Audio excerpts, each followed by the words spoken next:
Seputar cerpen. PPT ini saya buat untuk melaksanakan tugas mengenai cerpen yang diberikan guru saya sebagai perantara melengkapi kekurangan yang ada pada mata pelajaran Bahasa Indonesia. Halo, aku Sadaka Waisan dari 11 Akuntansi. Apa itu cerpen? Cerpen atau cerita pendek merupakan prosa fiksi yang menceritakan tentang suatu peristiwa yang dialami oleh tokoh utama. Cerpen lebih sederhana daripada novel. Cerpen termaksud dalam sastra populer. Karya sastra ini terdiri dari satu inti kejadian yang dikemas dengan cerita yang padat. Biasanya jumlah kata di dalam cerita pendek tidak lebih dari 10.000 kata atau kurang dari 10 halaman kuarto. Struktur cerpen. Yang pertama ada abstrak.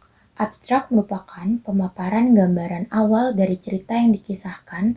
Pada cerpen, abstrak biasanya digunakan sebagai pelengkap cerita. Maka dari itu, abstrak bersifat opsional atau bisa jadi tidak ada pada cerpen tersebut. Kedua, orientasi. Pada orientasi cerpen biasanya menjelaskan tentang latar cerita seperti waktu, suasana, tempat, atau lokasi yang digunakan dalam penggambaran cerita cerpen. 3. Komplikasi. Komplikasi menjelaskan tentang strukturan yang berkaitan dengan pemaparan awal suatu masalah yang dihadapi oleh tokoh. Watak dari tokoh juga dijelaskan pada bagian ini. Selain itu, pada komplikasi juga menjelaskan urutan kejadian yang berhubung dengan sebab akibat. 4. Evaluasi. Pada bagian evaluasi ini terjadi konflik masalah yang semakin memuncak.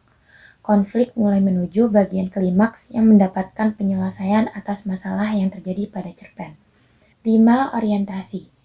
Orientasi ini merupakan resolusi bagian akhir permasalahan yang terjadi pada cerpen.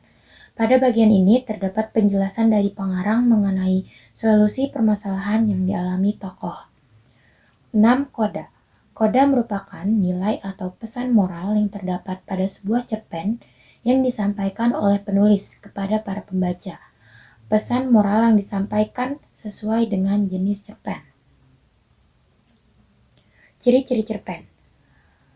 Pada umumnya, cerpen bersifat fiktif atau berupa karangan dari penulis. Cerpen memiliki susunan kata yang tidak lebih dari 10.000 kata. Saat membaca cerpen biasanya selesai dengan sekali duduk. Cerpen memiliki bentuk cerita yang sangat singkat. Cerpen memiliki diksi atau pilihan kata yang tidak rumit sehingga mudah dipahami oleh pembaca. Cerpen hanya memiliki alur cerita tunggal atau satu jalan cerita saja. Kisah cerita pada cerpen biasanya berasal dari peristiwa dalam kehidupan sehari-hari. Karakter tokoh pada